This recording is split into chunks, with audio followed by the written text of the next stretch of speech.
Hello everyone, welcome to Medicoach. Today we will start a classifications of glands of the stomach.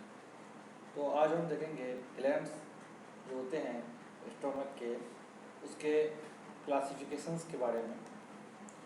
तो हम देखते हैं कि gastric glands are classified into 3 types. ये gastric glands जो होते हैं ये क्लासिफाइड होते हैं 3 टाइप्स में और on the basis of locations in the stomach के लोकेशंस के बेसिस पे इसको क्लासिफाइड किया गया है, जिसमें कि फर्स्ट जो है वो है फंडिक ग्लैंड्स। ये फंडिक ग्लैंड्स और इसी को मेन गैस्ट्रिक ग्लैंड्स कहा जाता है और इसी को हम ऑक्जेंटिक ग्लैंड्स भी कहते हैं, जो सिचुएटेड होते हैं बॉडी और फंडस ऑफ स्टोमक में।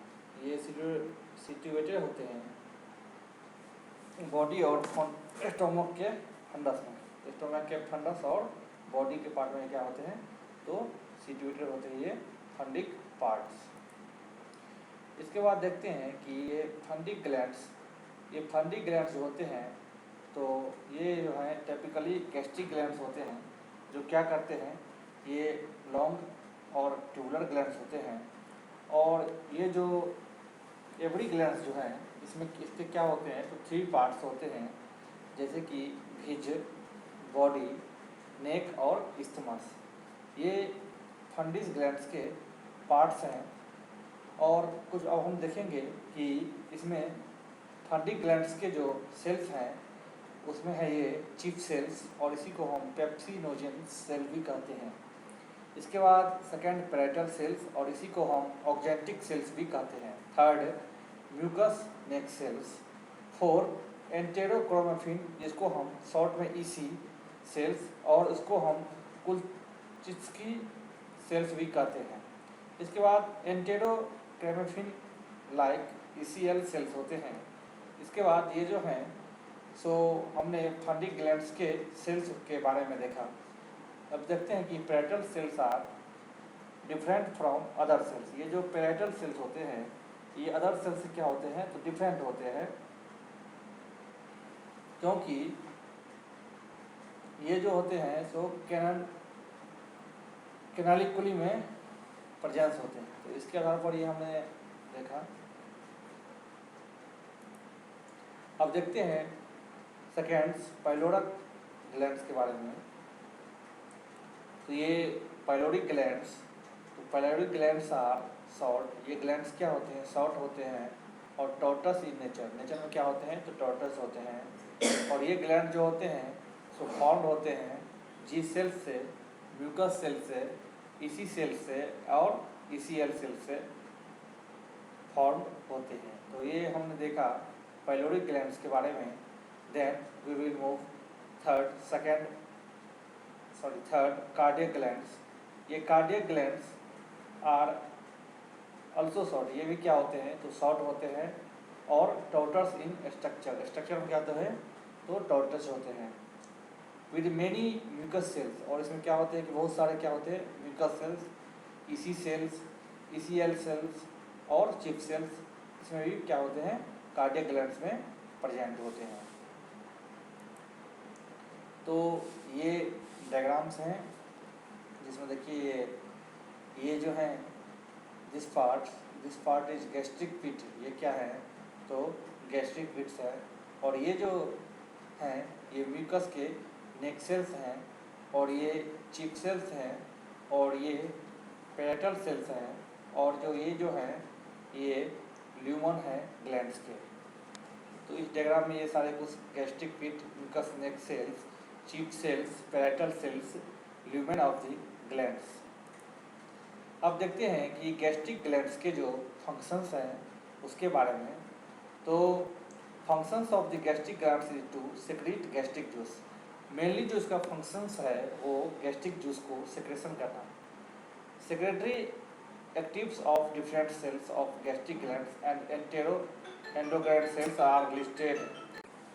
तो इसका मेनली फंक्शंस तो सेक्रेटरी ग्लैंड्स में ये गैस्ट्रिक ग्लैंड्स को सेक्रेट करवाना, और ये क्या है, इसके जो सेक्रेटरी एक्टिविटी होते हैं वो different cells of gastric glands के डिफरेंट होते हैं, और एंटेरो एंडोक्राइन सेल्स जो होते हैं वो भी इसमें लिस्टेड होते हैं। इसके बाद देखते हैं कि फंक्शंस ऑफ स्टोमक के फंक्शंस के बारे में। इसमें हम फर्स्ट देखेंगे मैकेनिकल फंक्शंस के बारे में। तो इसका फर्स्ट जो होता है मैकेनिकल फंक्शंस का, वो होता है स्टोरेज करना। तो किस फूड का स्टोरेज, फर्स्टली क्या है फूड का स्टोरेज, ये क्या है, तो स्टोमक के फंक्शंस है जो हम मैकेनिकली फंक्शंस के अंदर देखेंगे। तो इसमें हम देखते हैं कि फूड जो होते हैं वो हमारे में स्टोमक में जो स्टोर होते हैं वो लॉन्ग पीरियड में होते हैं, जैसे कि 3 to 4 आवर्स, 3 से 4 घंटे के लिए स्टोरेज होते हैं।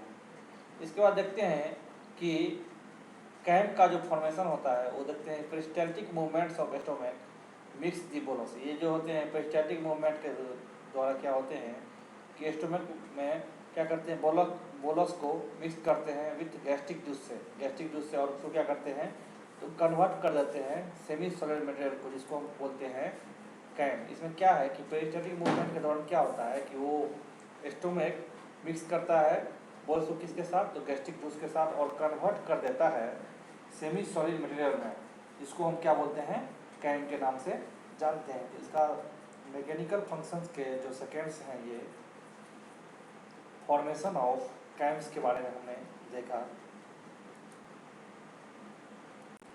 सेकेंड जो इसमें है ये है डाइजेस्टिव फंक्शंस। ये जो हैं सो गैस्ट्रिक जूस का रेफर्स जो फंक्शंस है वो है। इसके बाद थर्ड जो है ये है प्रोटेक्टिव फंक्शंस, और फोर्थ जो है वो एक्सक्रीटिव फंक्शंस। कुछ हमारे शरीर में क्या होते हैं, बहुत सारे टॉक्सिक सब्सटेंसेज होते हैं, उन सभी को एक्सक्रीट करना, जैसे कि टॉक्सिन्स हो गए, एल्कोलॉइड्स हो गए, मेटल्स हो गए, ये जो होते हैं वो एक्सक्रीट होते हैं तो गैस्ट्रिक जूस के थ्रू। तो ये हमने स्टोमक के जो फंक्शंस थे उसके बारे में स्टडी किया। अब देखते हैं कि गैस्ट्रिक जूस का प्रॉपर्टी क्या होता है। तो firstly we will explain volume. तो फर्स्ट इसका वॉल्यूम जो होता है तो 1200 ml होता है per day. 1200 ml per day से लेके 50 ml जो होता है वो पर डे, कितना रेंज होता है तो 1200 से लेके 1500 ml जो होता है इसका वॉल्यूम वो पर डे होता है। इसके बाद इसका रिएक्शन जो होता है ये क्या होते हैं तो हाईली एसिडिक होते हैं, क्योंकि इसका पीएच जो होता है 0.9 से लेके 1.2 होता है। इसका जो होता है गैस्ट्रिक जूस का जो एसिडिटी होता है इसके कारण, क्योंकि इसमें जो है सो हाइड्रोक्लोरिक एसिड प्रेजेंट होते हैं, जिसके कारण इसका क्या होता है तो एसिडिटी कुछ ज़्यादा होता है। इसके बाद इसका स्पेसिफिक ग्रेविटी 1.002 से 1.004 होता है। इसके बाद देखते हैं कंपोजिशंस ऑफ गैस्ट्रिक जूस के बारे में। तो gastric juice contains 99.5% water. Gastric juice में क्या होते हैं वो कंटेंट्स बने होते हैं जिसमें क्या 99.5% वाटर होते हैं और 0.5% सॉलिड्स होते हैं, जिसमें क्या होते हैं कि कुछ ऑर्गेनिक सॉलिड्स होते हैं और कुछ क्या होते हैं ऑर्गेनिक सॉलिड्स होते हैं जो कंपोज करके गैस्ट्रिक जूस का फॉर्मेशन होता है। तो ये हमने देखा कि कंपोजिशंस ऑफ गैस्ट्रिक जूस के बारे में। अब देखते हैं कुछ सेल्स जो हैं वो कौन कौन से एंजाइम्स वगैरह सेक्रेट करते हैं। तो देखते हैं पहले चीफ सेल्स।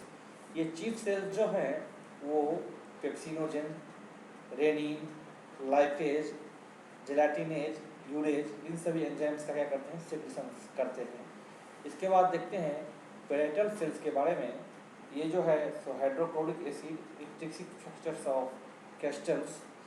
इसके बाद देखते हैं म्यूकस नेट सेल्स जो होते हैं वो म्यूसिन, और जी सेल्स जो होते हैं वो गैस्ट्रीन्स, और एंटेरोक्रोमेफिन इसी से जो होते हैं वो सेरोटोनिन का करते हैं। इसके बाद हम देखते हैं ये गैस्ट्रिक जूस के जो है सो कंपोजिशंस के बारे में, जिसमें कि वाटर जो है 99.5% है और सॉलिड्स जो है वो 0.5% है। तो और ये जो है सॉलिड्स जो है सो ऑर्गेनिक सब्सटेंसेज और इनऑर्गेनिक सब्सटेंसेज में डिवाइड हो गया। इसमें कि ऑर्गेनिक सब्सटेंसेज में देखते हैं इसमें एंजाइम्स और अदर ऑर्गेनिक सब्सटेंसेज होते हैं। तो एंजाइम्स में हम देख रहे हैं कि ये पेप्सिन और ये गैस्ट्रिक लाइपेज, गैलेक्टेज और यूरिएज। और इसमें देखते हैं कि अदर सब्सटेंसेज में जैसे कि म्यूकस और इंट्रिंसिक फैक्टर्स।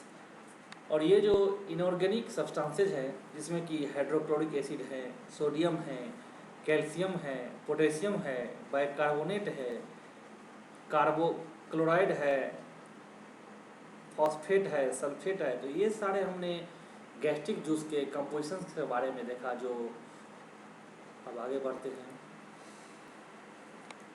गैस्ट्रिक सेक्रेशंस जो होते हैं ये 3 फेज में होते हैं। Firstly cephalic phase, then gastric phase और देन इंटेस्टाइनल फेज। तो ये 3 फेजेस हैं गैस्ट्रिक सेक्रेशंस के। तो हम चलते हैं सेफेलिक फेज में। तो secretion of gastric juice by the stimuli arising from head region. ये सेक्रेशन जो होते हैं गैस्ट्रिक जूस का ये होते हैं स्टिमुलाई जो अराइज करते हैं कहाँ से, तो हेड रीजन से। इसको हम कहते हैं सेफेलिक फेज। सेफेलिक फेज करते हैं। ये गैस्ट्रिक सेक्रेशन कहाँ से होता है, तो ये हेड रीजन से अराइजिंग होता है, जिसको हम सेफेलस भी कहते हैं और इसको हम कहते हैं cephalic phase. This phase of gastric secretion is regulated by nervous mechanism.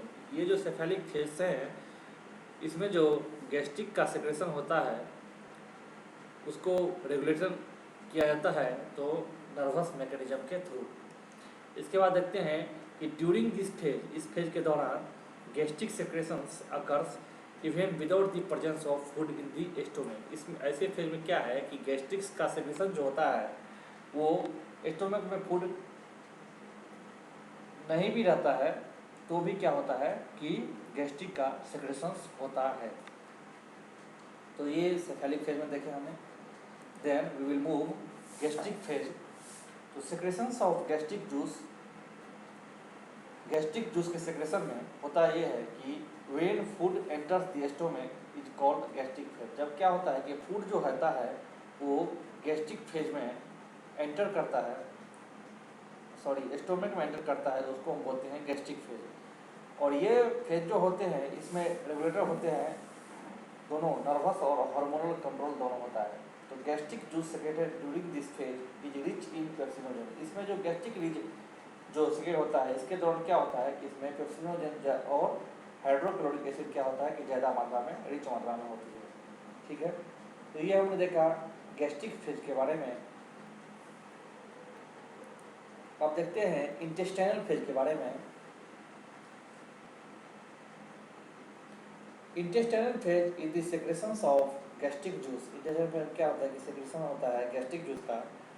जब क्या होता है कि कैम जो है तो एंटर करता है इंटेस्टाइन में। कैम क्या करता है तो इंटेस्टाइन में एंटर करता है। When chyme enters the intestine, जब क्या करता है कि कैम एंटर करता है इंटेस्टाइन में, इनिशियली क्या होता है कि गैस्ट्रिक सेक्रेशंस इंक्रीजेज। पहले तो क्या होता है कि गैस्ट्रिक सेक्रेशंस जो हो वो इंक्रीज करता है, लेकिन लेटर इट स्टॉप। कुछ समय के बाद फिर ये क्या होता है, उसके बाद ये स्टॉप हो जाता है।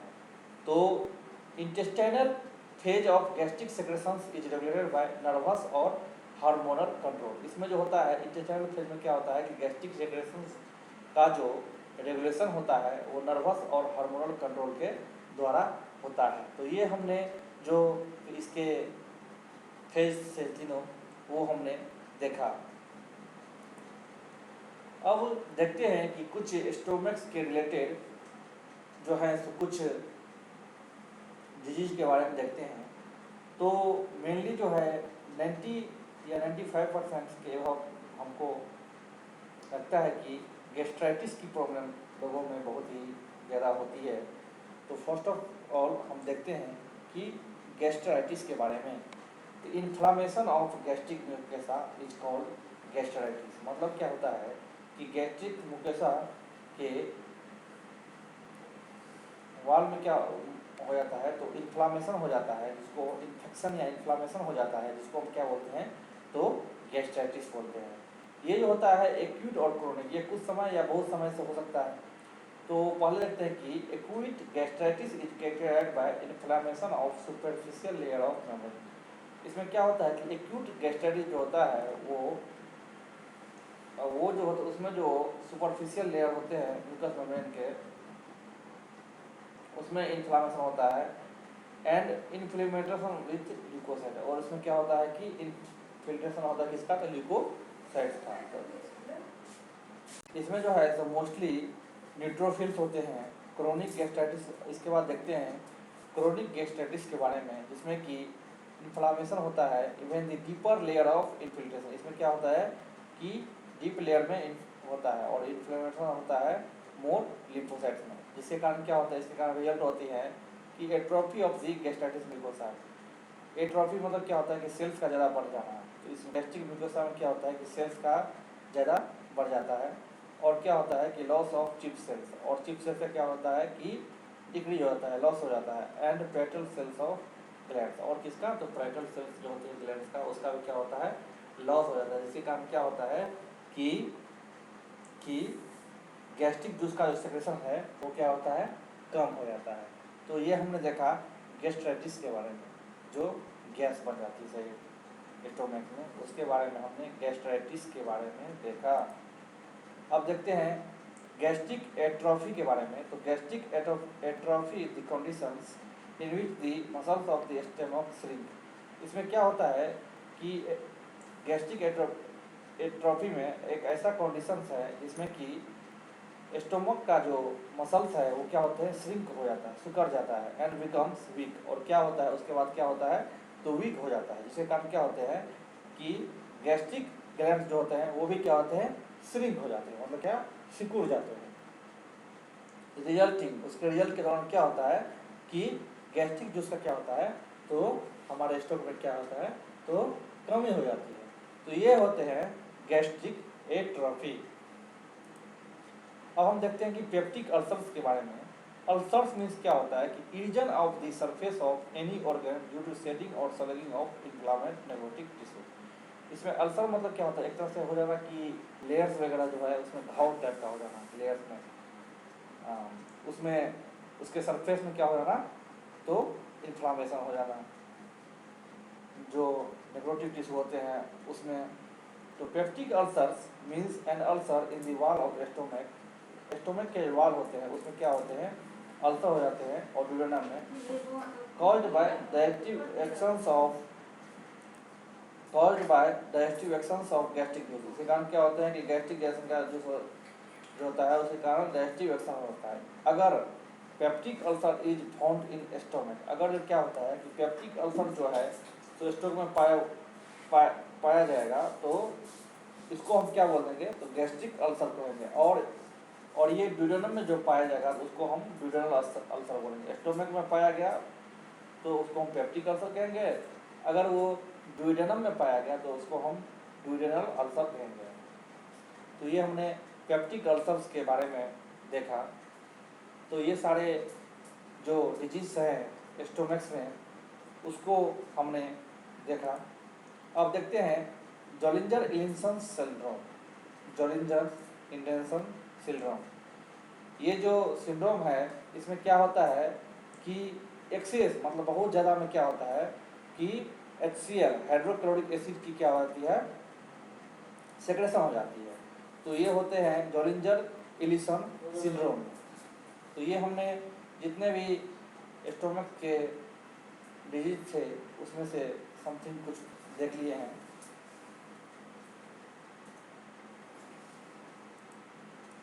तो यहीं तक।